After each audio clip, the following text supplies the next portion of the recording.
Hello and welcome to UKFast headquarters. Today our live webinar is talking all about how to protect your business against a cyber attack. This is a really important issue, and we've learned over the last while that it's not a matter of when you'll be attacked or if you'll be attacked, but when you'll be attacked. So it's a really important topic. The number of cyber threats are growing by the day, and more high profile attacks are hitting the headlines. What does that mean for your business? Well, cybersecurity should be high on the agenda. It's a really important one, and maybe thinking about going into 2019, this is something you'll think about looking at for your business. We've got great guests here with us today. I'm going to ask them to introduce themselves. My name is Arlene Bulfin. I'm the Director of People Development at UKFast. We'd love you to get involved today. Jump on Twitter at UKFast, send us some questions. I'll get them here and you can join in the conversation. So in the meantime, let's introduce our guests. Sarka. Okay, my name is Sarka. I work as a cybersecurity consultant and penetration tester for SureCloud. In my spare time, I do lots of research. I speak at the conferences about my passion, that's social engineering and physical security. And then I am very community based. So within Manchester, I work as a OWASP chapter leader. I also am ambassador for Besides Athens, and then I'm starting a new initiative. It's Leading Cyber Ladies for Manchester. So any girls that want to get into information security, they're a little curious, we would love to see them. The first one is on 11th of January. Brilliant. So you're a busy lady. Yes, So I am. We'll talk more about all of those things, including your passions. I really like the sound of those. Physical security. Yes, Brilliant. breaking into buildings. Let's talk more about that. Stephen. Hi, I'm Stephen. I run an IT security company. We do IT security, as the name suggests, data protection, so very big in the GDPR space, as is, or as was and as is. And I can often be seen presenting to various people about cybersecurity, training people, so we do lots of training programs. And particularly, I often present on things like automated penetration testing and techniques to help detect people that have already got inside. You mentioned it's not if or when, or that's not whichever way round it was that you got it wrong. Yeah. I tried. We always say that there are two types of customer. There are those that have been hacked and those that don't know they've been hacked yet. Brilliant. And that tends to be the case. I'll steal that and try get it right next time, Stephen. Lovely. So you bring a wealth of experience today to us. Yeah, for small companies and also enterprises as well. So we offer lots of advice to small companies, which is effectively about how to do the stuff how to use the freeware that's out there. Brilliant. There's lots of organisations that will do it for you that are effectively give you freeware to do, but where you can't afford to spend lots of money on the latest artificial intelligence and machine learning products. Well, that's key for us today, because people will be watching that are just thinking, how do I get started with this? I'm only a little small company, I've only got a couple of people. So that's really key, that we're not just saying today, go and buy this or go and hire this person to do that. Of course, there will be some of that kind of advice, but really talking about some of that free stuff that we can offer people is really important today. Thank you, Stephen. And Pete? Yeah, I'm Pete Robertshaw. I'm the head of IT at betterbathrooms.com. I've been there since the company started 13 and a half years ago. So I was first set up as the sort of guy that looked after the online side of the business, and then obviously because I'm a techie guy, I moved into IT as well. But I still deal with the e-commerce side from day to day from an operational point of view. So I'm very much involved in sort of cybersecurity for online, but also for the offline side of the business as well. So I've got sort of 13 years experience in I've seen the cyber threats go from sort of basic viruses all the way through to the sort of Gen 5 attacks we're starting to see now. So Brilliant. I'm looking at how we can mitigate against those sorts of new threats. I think between the three of you today, people will be mad not to send in some kind of questions, because we've got a lot of experience here of all the different sides of cybersecurity. So please get your questions into us today. So let's kick it off. We've got lots of questions here for you. Steve, I'm going to start off, throw this one to you. What are the top cybersecurity concerns businesses face today? And I'll come to Sarka and Pete as well on this one. But what are you seeing the top concerns? The big thing for us is it's the vulnerability of the people. People can spend a lot of money on technology, and you can almost say we use an analogy that in the red corner you've got your firewall and your encryption and all the stuff that your IT guys will put in, but in the blue corner you've got Dave, and we call him the Muppet.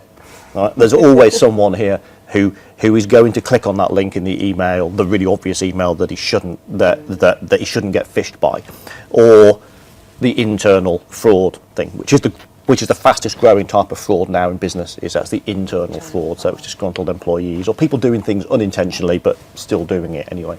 So that's the biggest concern that my customers are talking to me about, and how to utilise the latest technologies. I keep mentioning artificial intelligence, machine learning, to help mitigate those risks. Brilliant. Sarka, would you agree with that, or do you see other concerns? I would definitely say, as far as because that's, as I said, it's my passion. So social engineering, I believe it's 70% of cyber attacks today starts with social engineering. So I would say that's one thing, but it's not only one thing, it's the whole ecosystem. You have to not only look at, okay, it's social engineering, they can get phished, and only do a phishing campaign. You have to make sure that your whole company, everything, there is a strategy that goes from the top to bottom, and everyone, you have to understand and make people understand what is it that your cyber strategy is. So everyone is part of your security team. It's not that the SOC team is a police that are going around. No, everyone is part of the security team. They have to be empowered. So if someone like me comes in and tries to pretend to be someone that belong, so they are empowered to ask who you're here for, what are you doing here, who you're here to see. So I think it's the whole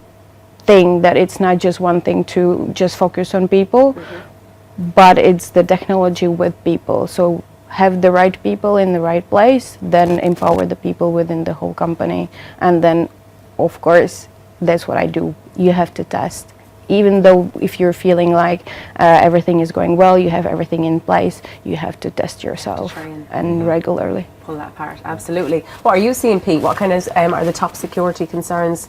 So my concerns are really about, so obviously we've got an online and offline business. So from an online perspective, obviously we can't afford to have any downtime. So obviously it's still we still have the DDoS attacks that are still out there. I mean, that's still a common threat for us, and that's a concern for me. We can't afford to be offline for any period of time. It doesn't just affect us online, but also an omni-channel retailer, so our stores rely heavily on the website as well to actually trade. So if we're offline for any period of time, that affects our business in a huge way. The other big thing is obviously data breaches. Our industry is actually really competitive, especially online. We don't really want to be that company that's out there that has a big data breach and our customer data gets leaked, because it is in a competitive industry, so customers can quite easily go down the road and buy from somebody else. The loss of trust in our business is a big one for me, and so it's looking at how we can prevent those types of attacks which will lead to data breaches. And it's not just, to be fair, I'm not actually that bothered about the sort of 10-year-old hacker sitting in his bedroom in Glasgow looking to hack into our systems. I'm more worried about Dave, or the guy that's sitting in the corner who does click on that link. And a lot of my time spent now is educating our users about how to look out for certain things, and I'm sure we'll talk about this in more detail later on, but there is things out there, tools out there to help you mitigate against the cyber attacks, the DDoS attacks, but it's that guy in the corner you've got to be worried about, and it's especially new people coming to the business, keeping that training going. They're my big concerns, really. Well, let's jump into some of that now then. Okay. So how can you mitigate against potential threats to businesses? And think about this, and I'll stay with you, Pete. Think about this from a smaller point of view as well. I know Better Bathrooms is a big brand and a big company, but what have you seen over the years, and what have you learned, ways that people can start to mitigate? Okay, there's some really simple things you can do, obvious things, and if people in my position or heads of IT aren't doing these things, they should really start looking at them. It's just a very simple thing. So, for example, we segment every part of our network. So, if we ever do get an attack, usually only one part of the network can get attacked. We try and keep everything separate. Simple things like, we got hit with a ransomware attack about 4 or 5 years ago when it just started coming out. But because we'd controlled permissions on the network in terms of who could have access to what, it stopped the spread of it. If we hadn't done that, we'd have been in trouble. Backups are a big thing. Okay, you said before, it's not a case of if, but when. You need to make sure you've got backups in place. So when we did get hit with that ransomware attack, it was minor, but we actually managed to restore everything with backup. So having great backups is not going to stop it, but it's going to help you recover from it if or when it happens. And we've also started looking really more recently, again, we talked about AI and machine learning before. We're just started to trial a bit of software which will help us sort of proactively monitor the network, so that we're not having to sit there waiting for it to happen. It will actually try and learn how a network currently operates, and if it spots something out of the ordinary, it'll look for it. And it gives me peace of mind as well. We were talking before that if I'm in bed at night, and hackers work 24/7. If I'm in bed at night and someone gets into our network, I can't be there to stop it. So we're looking at some technology which can kind of get in there and stop it before it becomes a problem. So that's more of an advanced kind of thing, and not a lot of SMEs can probably afford that kind of level of technology. But I'm sure Steve will talk about some of the freebies that we can get that can help us with that. Yeah, it's incredibly difficult to predict what people are going to do and how irresponsible they're going to be. In most cases, almost all your employees will be fine, and they all take it very seriously. But you will get the odd muppet that comes along, and Dave. I mean, it could be a girl. I'm not trying. I'll be politically correct here. It could be a girl. So I talked about freeware and other bits. There's things like DMARC, so people need to start looking at that. That's all free. Okay, you might need to pay some guy if you don't know what you're doing to come in and do it for you, but that helps against email spoofing and that sort of thing. But I think you have to accept, it's the acceptance piece that you will be hacked. Yeah? You may already have been hacked. There may be someone sat in your network dormant waiting for something else to happen. Accept that, and then start trying to put some tools in place to detect things that are on your network that shouldn't be there. Right? So if you stop it first off at the perimeter, you stop it at the email level with training. Okay, so make sure employees are fully trained. Make sure you use all the free stuff available, so DMARC, or if you go to the Cyber Alliance, that's all part of that. There's lots of freeware on there that's run by the New York Police and the Met Police and stuff to help try and stop fraud. Brilliant. And then by doing that, you educate employees as to the seriousness of what happens and what will happen if you have a data breach and the impact. And you mentioned the reputation of your company, the inability to trade, all these things. People don't realise these things. Yeah? So get someone in to talk to them about what the real impact is. It's not just, okay, well, now I've been breached, we've got a virus, and my IT department have got to work overnight, work all weekend to restore backup. It's about the knock-on effect. So it's called, we often call it the security debt. So it's if you put off today, so it's the cost of tomorrow. Yeah, you pay for it tomorrow. Yeah, and so the more effort you put into it, the better it becomes. And then utilise the technologies that are there to help you when you're in bed, for instance, that will spot the phishing emails. And if someone in Australia says that's a phishing email, well, we're not up yet, but we can get that email removed from their inbox before they get up, so they never even see that email. So then Dave is taken out of the equation. But accept that Dave's still going to be there. So. Maybe we need to sack Dave. Sarka, let's bring you in. Let's think about, based on what the guys are saying, antivirus and malware detection. How important is that? What do you see with that? Well, it is important, but I think that these days we need to go back to basics. There is all these new tools, and there is always this next generation, and we need to think about basics. That I've seen it where I used to work. I see it in the industry. So there is always this new shiny tool, but we forget to first understand our network. What is it that we have on the network? Understand our perimeter. What is it that we have as assets inside? Then build ourselves to certain maturity, and then from the maturity get tested. But then again, get tested.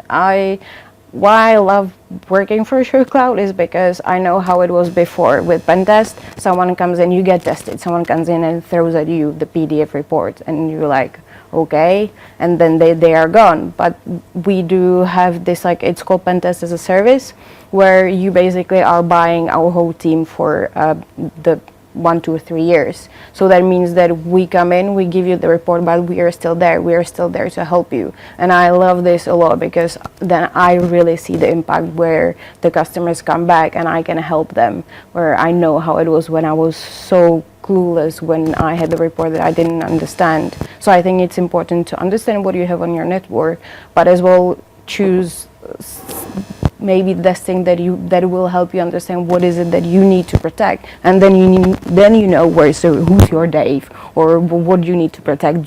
Can you actually go the extra step? Are you mature enough to go and deploy services like you offer? So it's about understanding your network, going back to basics, and choose the right tool or company for you. That's a great place to You start. mentioned the ransomware and the malware, that sort of thing. The Office of National Statistics released some statistics yesterday that said that in 2017,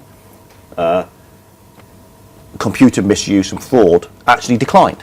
Actually went down. Good news. However, the bad news is there's always bad news. There's always bad news. Yeah? I normally say, well, do you want the good news or the bad news? And you give them the bad news, and the good news is there's no more bad news. But we'll do it the other way around this time. Well, is that actually cybercrime against businesses increased 145%. All right? So it's businesses that are now targeted because they generate more profits. They pay the ransomware. Right? So, and almost all of that is accounted for, according to the Office of National Statistics, by malware and denial of service attacks. Yeah? So that's one of your big fears, and the malware piece. Yeah? And so you're absolutely correct in that you need to have a strategy, but you even need to go a bit further back and put a policy in place. Yeah? The number of companies that I go to and visit that don't have a security policy, well, we don't need one, we're too small, or we're a big company and we've got lots of policies. But it's okay having lots of policies, but you need to have a proper one that actually covers the whole of the organisation, off which you can then build the security strategy that's coherent, right, that brings in all parts of the organisation. Because the problem with cybercrime is it's probably the single most difficult part of an organisation to effectively manage, because it touches every part of your systems, every part of your people's systems with BYOD, all the people, your suppliers, so it is other people's systems and other people. And you've only got limited resources, and you're trying to defend and address unlimited attackers, risks, threats. So it is really, really difficult. So you need to start and put a really good base and a foundation in place, which starts with a policy and a strategy, then implement and test. Very few people test. Yeah. And put in an incident response, because time is king. If they're on your network, the average time globally, the average time to detect someone on your network is 146 days. Wow. In Europe, it's something like 345 days. Right? So imagine what they can do. Become an employee at that point. You Precisely. have rights. That's Dave. That is Dave. Yeah. So, That's incredible. Yeah. Wow. So that's a great place to start is with the people. So thinking then about that, so where do we start then with people and education? You do a lot of it in Better Bathrooms, Pete. Yeah, so I hate to bring GDPR into this, but When will we ever have a webinar without GDPR mentioned? Because before it came in, so for our organisation, because our organisation grew quite quickly over 13 years, and we took on a lot of new staff. Kind of in cybersecurity and internet security and physical security kind of wasn't really a big thing for a lot of people in our organisation. It was something was the IT guy's responsibility. He'll sort it out. I think that's still the case in a lot of businesses. Yeah, but since GDPR came in and we educated our staff about GDPR and what happens with regards to a breach and whatever. I made it clear that this is not the IT guy's responsibility. This is your responsibility. Everyone's sitting in this room now. When we did the training, you're responsible. So we basically put on the radar what can happen with regards to a breach and obviously the damage to reputation and whatever. So we actually, from a training perspective, the Bill was saying before, one of the biggest things we've actually done from a training perspective is we actually did a phishing campaign, an internal phishing campaign, and we sent it to about 300 users we had. Over 150 of them actually clicked the link in the email, put the credentials in, and there we go, we had it. Wow. But the good thing about that was we followed it up with another email educating people to say, right, this is this kind of thing you need to be looking out for with regards to an email you're going to receive, whether it's a link or we pointed out the various things. So from a training perspective, that's the single biggest impact of everything we've ever done from training, because now every time our staff get an email from our HR department, which is who we spoofed it from, they question us now, the IT department, say, right, is this a legitimate email, even when it is. So our HR department now are not trusted, but I'd far rather that and people question things than actually them click on that link. It's that mindset, isn't it, to actually look at something and go, hold on, is this, that's what you want. You want people to really question it. Yeah, and we found now that people actually are stopping to come to us now and actually realise themselves and actually answering their own questions before they come to us. So for us, it's been a great learning piece, and we're kind of constantly educating people about, this. To be fair, the attacks on sort of BA and Talk, they've been great for businesses like ours because it's getting in the public domain, so people are aware of it. People start thinking twice now before they're going to go and do something, click on any link or whatever. So those kind of high-profile cases have really helped our cause. So the people who are actually in our organisation are kind of learning themselves as well. As much as I can shout at people for clicking on something or not following procedure, that actually people are learning themselves now. So For training, it's an ongoing training piece. There's always something new around the corner we've got to put out there. We'll be doing more phishing campaigns internally as well, but it's one of the big things we've got to train people on is the breach procedure. Again, you talked about it before. Okay, we're reacting to it, getting people to recognise when there's been a potential data breach, no matter how minor it is. Yeah. Again, what happens then? Yeah, again, that's how GDPR's helped. We've said, look, even though you've got sort of, how many hours it is to report it, and then they're coming in now left, right, and centre. People to say, I think I've caught a breach, and the people are kind of not scared as such now, but they're not worried about reporting things to us before, whereas probably they would be. Yeah. So it's been great for us over the last couple of months. Well, the biggest source of breaches are email and not having a correct policy in place with regards to things like portable hard drives and USB sticks. Yeah. I mean, Heathrow airports, you can go onto the ISO's website and look at the report. Yeah. one of the latest fines was to Heathrow Airport. They got fined £120,000 for the loss of an unencrypted USB stick. Now that happened in 2017, so it didn't really apply to GDPR at that point. But had it done, they may have been fined a whole lot more. And encryption is one of the single easiest and quickest ways of securing your information, because it takes a lot of the vulnerabilities out of the loop. Because it doesn't really matter what this chap over here does, or if you get a phishing attack and someone, if your spreadsheets and everything is protected and encrypted with strong access control, then you're safe, because that's what's called a secure breach. Yep. So it's a breach, but it's of secure data, which in GDPR doesn't count. You don't have to report that because that data is useless. So it's not only about the phishing, or the phishing is the biggest source of it. It's also things like sort of a USB baiting, and you mentioned the social engineering. So you've got the vishing, so that's the voice phishing. And then you've got the smishing, which is the SMS smishing. Oh, there's so many. All these IT is so full of these acronyms. I hate them. But, Let's throw another one in then.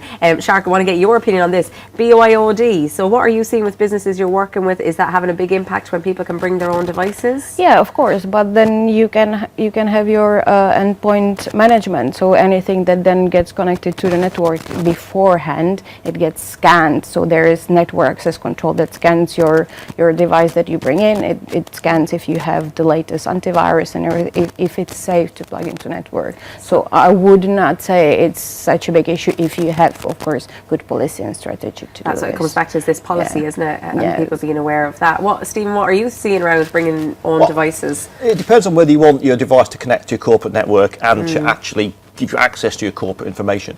If it's just about me bringing in a smartphone and wanting to get on the wireless internet, then nice, straightforward, easy, simple way of doing it that I encourage my customers to do is buy a whole new internet connection. Buy an ADSL connection that is not in any way, that is an air gap between that connection and your corporate network. Yeah. People can get on their smartphones. You're not looking at providing a quality of service. If it goes down, it goes down.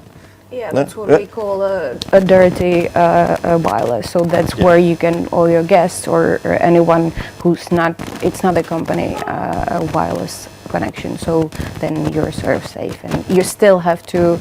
I do test this a lot. So I need to test if I can somehow cross to the other the business corporate. Yeah, but I don't see this very often that there is an issue. Sometimes we do have issues where maybe I can see there is some shared infrastructure, so that's for me a way how to get to the but that's your but as you were saying, it's a lot about people, and I would go back to the awareness sessions and the trainings, how it's important for people to understand. So when I love to do this. I love to do awareness session because it's so used seeing the impact straight away.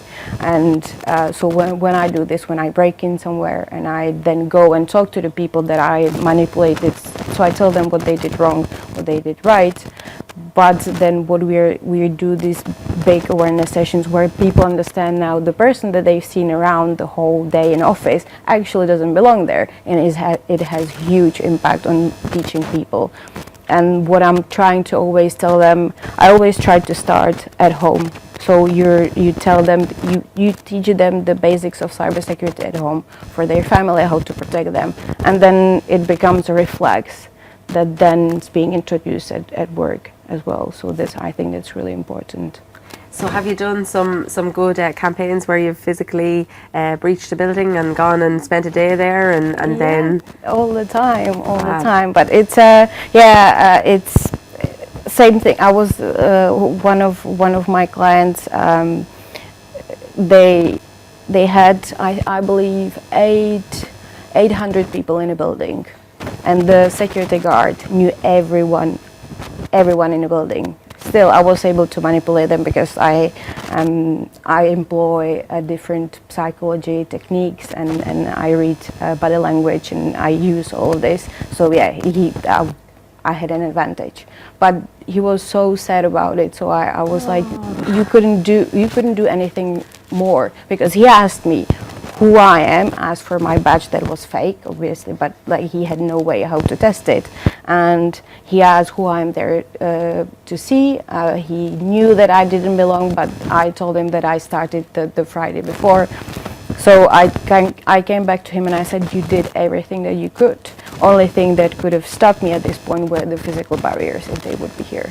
And so that's important to point to the things that are not done well and that can be improved, and that's what we do. Brilliant. So it is important to remember when we talk about cybersecurity that physical security is such a big part of that as well, isn't it? Yeah, I think people forget about that. it, because, and it's part of it. That's what you were saying.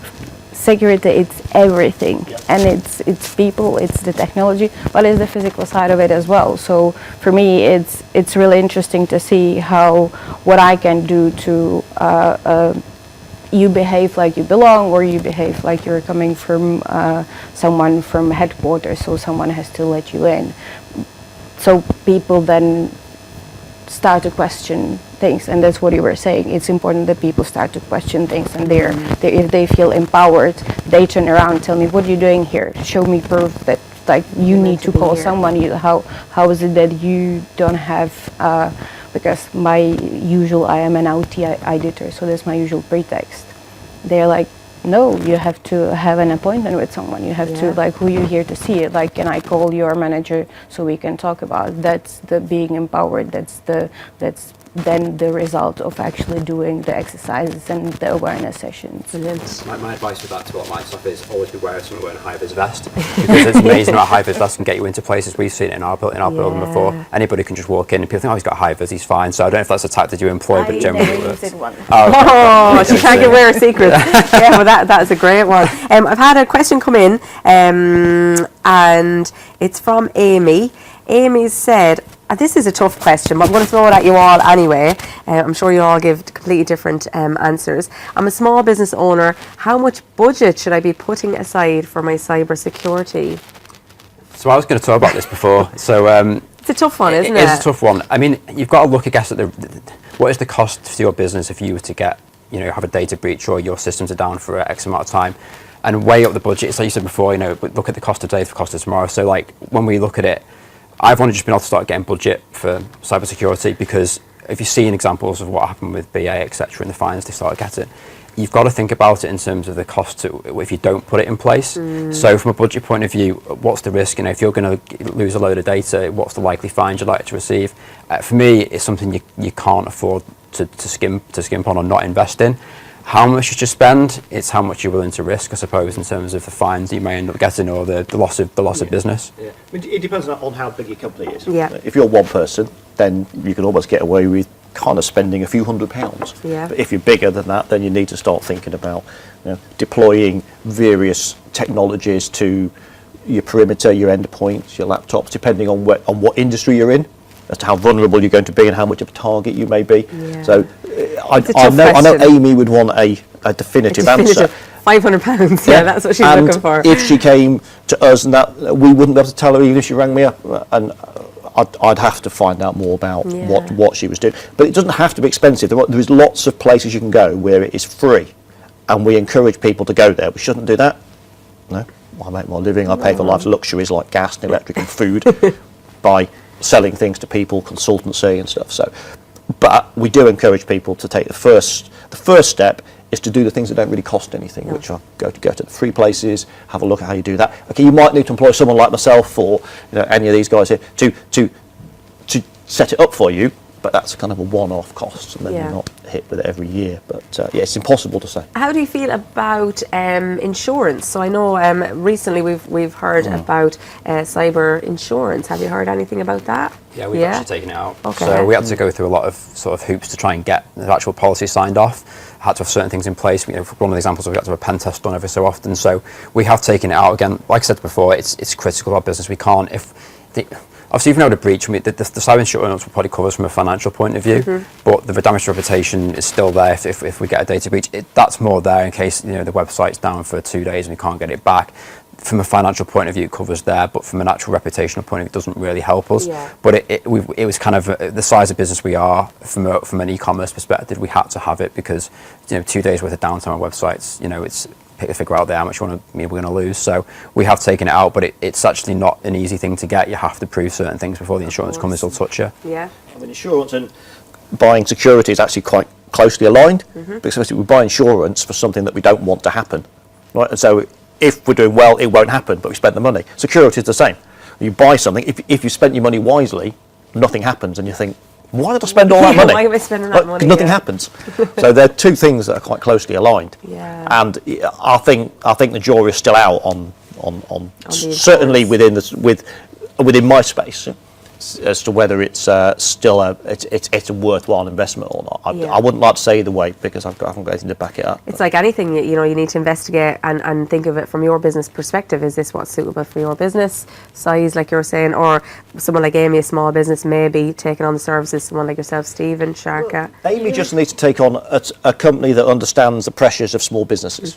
It's no good going to one of the great big guys who deal with the big enterprises, the JP Morgans, because they will have security issues, but they're different, and their budgets are different. So Amy needs to go to someone who understands the pressures of small business, and that's the only way that she'll get the proper pragmatic advice.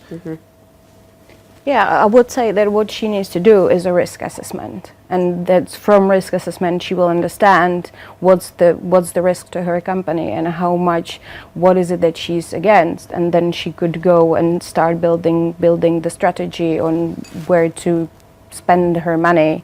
As well as that, I see it, and that's we have this great platform where the pen testing results and all the reports are tying into the GRC suite that we have. So it's governance risk compliance. That's exactly for her in her case, where she can go and then can decide what are the risks and where she needs to put the money and spend it. That's what we are doing, and I actually this is a great way to do things. So you need to understand your risk assessment, you need to understand the risk, and then being tested and seeing that, okay, this is actually the actual risk for me. Someone can tell, like, yeah, most of the time it's phishing, but then we can come in and say, look, you have big hole here, and that's where you need to put the money and invest. Brilliant. Yeah. So your company deals with all sizes of cybersecurity customers? Yes, yes, we Brilliant. Do. We do have all sizes and some really interesting customers, and that's why I actually love the work, because I get to test everything from infrastructure, web applications, payment systems. I get to do a physical security and social engineering. So we have very varied customer base, Brilliant. Which is exciting for someone that actually has to do the testing. That's great. So that's SureCloud. That's brilliant. And then Amalfi Tech. That's you guys. Again, you deal with all shapes and sizes. Yeah, we do. We deal with the big enterprises, but we also deal a lot with the small companies because we do give this pragmatic advice. And with small companies, it's often easier to do the risk assessments because you don't have different departments. Geographically, they can be in one site. Yeah. And out of what we do, we also do IT support for small companies.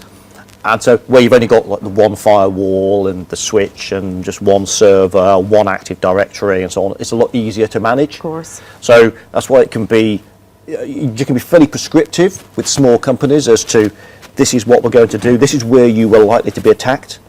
So email, look at your people, look at that, make sure you've secured your email, make sure that you're not under the false illusion that your email when it's in your Outlook client is secure, because it's not, and all these things. So encryption is a perfect solution for small businesses. It's not expensive, and unlike in large businesses where a lot of people will push back in large businesses because of the complexity around encryption. There are some very simple techniques to use and simple products out there that will allow small businesses to encrypt stuff, so that takes the pressure off, because then if there is a breach of any form, it's secure and you don't fall foul of your GDPR thing. Oh, now someone's going to say the word GDPR. I've done nothing but eat, sleep and drink GDPR for the last 2.5 years or so yeah. So we're going to finish up, but I've got one question for you all. So today our thought was around how to protect your business against a cyber attack. We've got people watching who are going into 2019 thinking, right, I need to focus on one area, or a main thought around cybersecurity. What would each of you say is that area for them? So if you could tell people to focus on any one thing going into next year, Sarka, what would you get people to think about? I would say it's not one thing. It's as I said. Yeah, sorry. That's what security is. Of course. Like, you have to understand first what's in your network, then how to protect it. Build a policies and procedures. Then build a security strategy, and then start testing, and do it regularly so you understand what's happening in your network. So I would say it's whole ecosystem that you need to build and understand what's in your network and how to protect it. Brilliant. That's a great place to start. What's in your network? How can we protect it? Lovely, Stephen. Yeah, my thoughts would be at the kind of the mid-size and the larger companies to start looking at AI and machine learning, right? Because they will have already found people on their network doing things for sure. The big companies, they're always on there. So traditional methods aren't working as well as they should. I'm not saying don't have them, you absolutely still need to have them, but they're not working as well as they should. Take advantage of the latest AI and machine learning. So that's all of your automated penetration testing. So doing the sort of thing that you guys do, but do it 24/7 continuously. That's the only way that you're going to make sure that your network is as safe as can be. And then take attacker, so in the same vein, dovetails really nicely with the automated pen testing, is the attacker detection and threat hunting that sits inside your network, that applies algorithms, that does behavioural analysis, that looks to see if Dave is trying to access a remote session, is trying to open a remote session into your crown jewels. Well, and that's what I'd say, to focus on those sort of things, because that is a massive growth area. Utilise the technology that's out there. That costs money, so that costs a lot of money. So that's a mid to high end. So for low end businesses, it's talk to proper security consultants who can do the things that you've talked about, the risk assessments, the people that are going to give you the good advice. Go out, use freeware as much as possible. Brilliant. It exists. And it's Tragically, free. it exists. Thanks, Stephen. And what do you reckon, Pete? So I'd second all of that, but I thought about it before. It's the people in our organisation that I worry about the most. So it's the training of the people. I would focus very much on getting some education out there to your teams. If you're a small business, if you've even got 2 or 3 of you in the office, have a little get together, talk about what's going on in the world at the moment with regards to threats. Look at what you guys are doing within the business and how you can sort of prevent the basic fundamentals, the phishing emails, that kind of stuff. But I also look at, from an e-commerce point of view for myself, DR is a big thing for us. So again, we talked about at the start about if not when, or when not if. Test your DR. Like, we've got a DR solution pretty much in every single part of our business, but a lot of businesses fall foul if they rely on the DR, and when they come to use it, it's not there, it's not available.